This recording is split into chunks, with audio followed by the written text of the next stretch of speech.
Hey, good morning, Kilby family. Good morning. Welcome to another great day here at Kilby. Today is Wednesday, October the 11th, 2023. It is Wednesday. We are halfway through the week. It's technically a Thursday on a Wednesday because we will not be in school on Friday. So tomorrow will be the last day of school this week for us. Tomorrow we will have a regular school day. I know you probably hear other schools are out for teacher conferences. We chose not to take that day because we're going to put that day into our Christmas break so we can actually have a longer Christmas break than they will. So we will be in school tomorrow, but we will be out Friday. And then you will also be out Monday for fall break, and then you will also be out on Tuesday. However, Tuesday will be our parent-teacher conference day, so our teachers will be here at school having conferences with your parents. So that will take place on next Tuesday, but you won't have to come to school.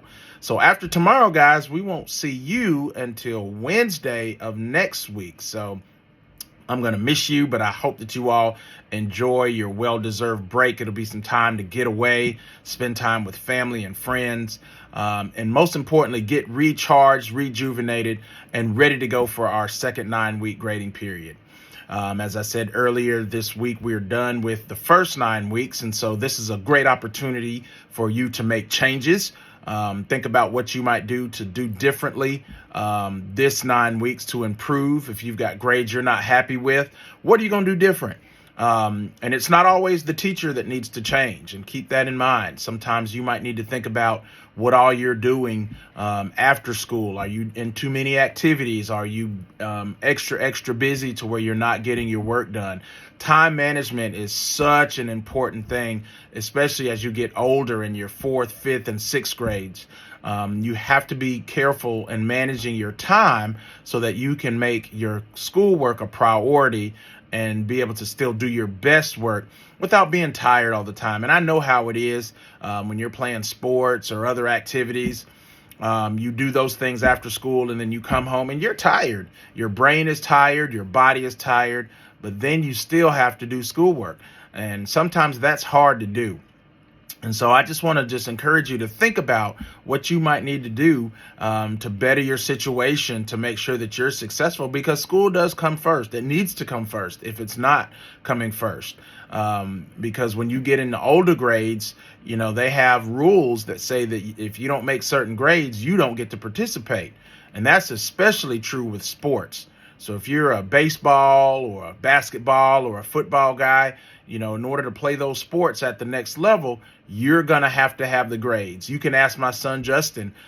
He actually had some of his football player guys not get to play after they went through and checked grades. And not only did they check their grades, they also checked their conduct and behavior in the classroom. And they found out that some of the guys were cutting up in class and not doing the things they were supposed to do. And the coach benched them. He didn't let them play. So I saw that with my own eyes. So it does happen even at the middle school level. So make sure you're taking care of your business, and we're trying to get you ready for that here. Whether and it doesn't matter what grade you're in, we're trying to get you ready for that next level, for that next grade. So we just encourage you to just think about what you need to do moving forward, going into this second 9 weeks. What do you need to do to be successful? What do you need to change maybe in your schedule, in your study habits? A big thing that we saw even in my own household is my son liked to study with a cell phone nearby. Well, every time the notifications popped up, he was getting distracted. So what we did is we actually took his phone and we put it in the other room while he studied. That helped him tremendously because it helped him to focus and get his work completed without having the distraction of that cell phone right beside him. So that's just one thing that you might want to consider.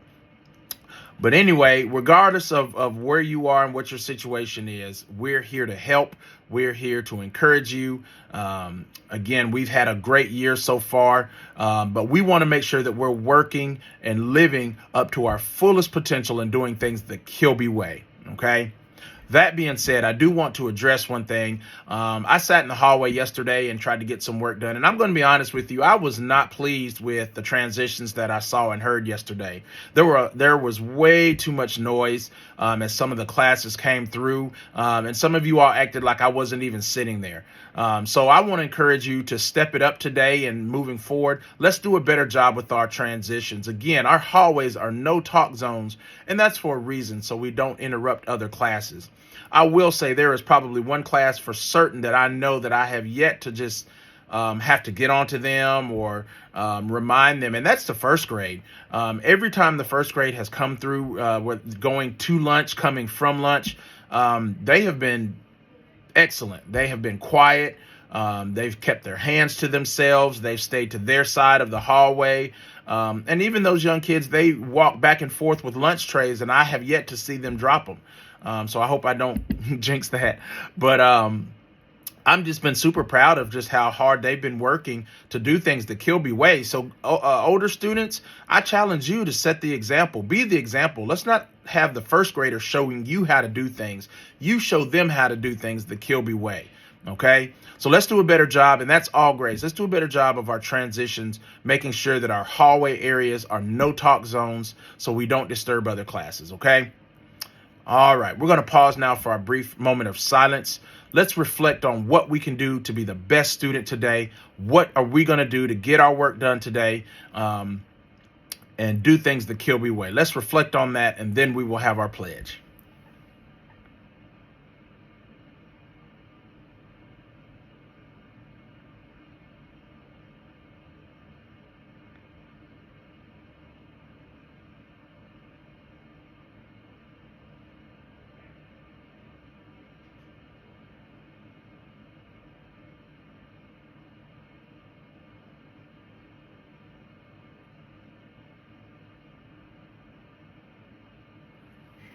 All right, teachers and students, let's stand for the pledge. Thank you for standing. Attend. Salute and pledge. I pledge allegiance to the flag of the United States of America and to the republic for which it stands, one nation, under God, indivisible, with liberty and justice for all. All right, guys. That's all that I have for now. Continue to work hard on your morphology challenge this week. I look forward to seeing all the new words that you can create with our word stem this week. Keep doing the right things even when no one is looking. And I look forward to seeing you in the building today. Take care, guys, and roar Lions.